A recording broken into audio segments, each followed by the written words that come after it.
Buenas, vamos a comenzar a explicar brevemente lo que es una función y sus características más importantes. En primer lugar, vamos a explicar lo que es una correspondencia. Una correspondencia es cualquier relación que se quiera establecer entre los elementos de dos conjuntos. Aquí tenemos dos conjuntos. El conjunto de partida se llama conjunto inicial y el de llegada final. Este sería el inicial, este sería el final. Y aquí he establecido una correspondencia que al 1 le corresponde la A, al 2 le corresponde la A y la B, y al 3 le corresponde la C. Eso sería una correspondencia, simplemente. Una función, sin embargo, una función debe ser una correspondencia, que hay una relación entre dos conjuntos, inicial y final, pero con una condición, que a cada elemento del conjunto inicial le corresponde un único valor del conjunto final. Por tanto, este no sería una función. Sería una correspondencia, pero una función, porque este valor veo que tiene dos imágenes. ¿Qué sería una función? Una función, por tanto, es, si yo tengo aquí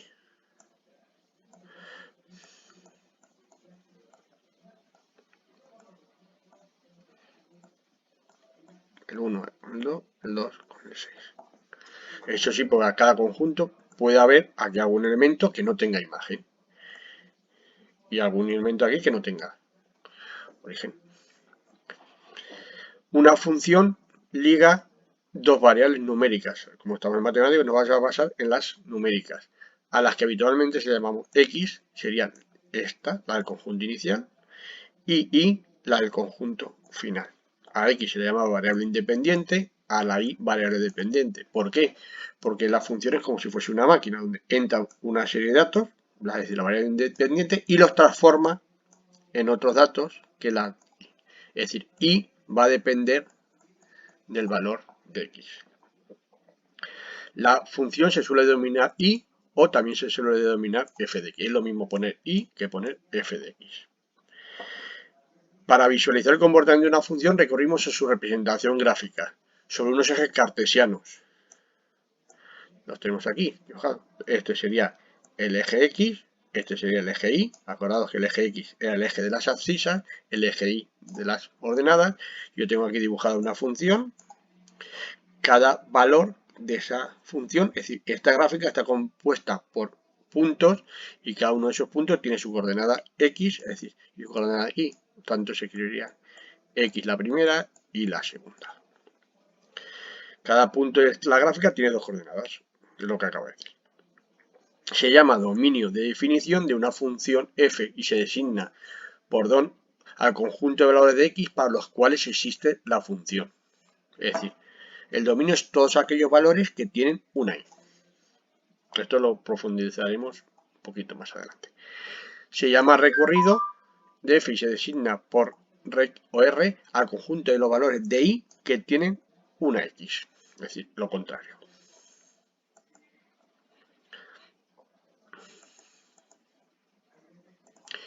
¿Cómo se representan las gráficas? La forma de representar las gráficas son cuatro básicamente. Mediante una representación gráfica, es decir, dibujar la función. Aquí vemos valores de x que no tienen imagen. Por ejemplo, ese valor no tiene ninguna imagen, por eso se escribe así en vacío, un circulito vacío. El circulito relleno, acordaros que era que sí que tenía valor de y. Por ejemplo, aquí el número 7, el valor de x7, que sería este, si yo subo a buscar la gráfica, veo que no tiene y, porque aquí no está y aquí no está. Con lo cual, 7 no estaría dentro del dominio. El 4, si el 4 vemos que el 4 su y sería este de aquí, que sería el 1.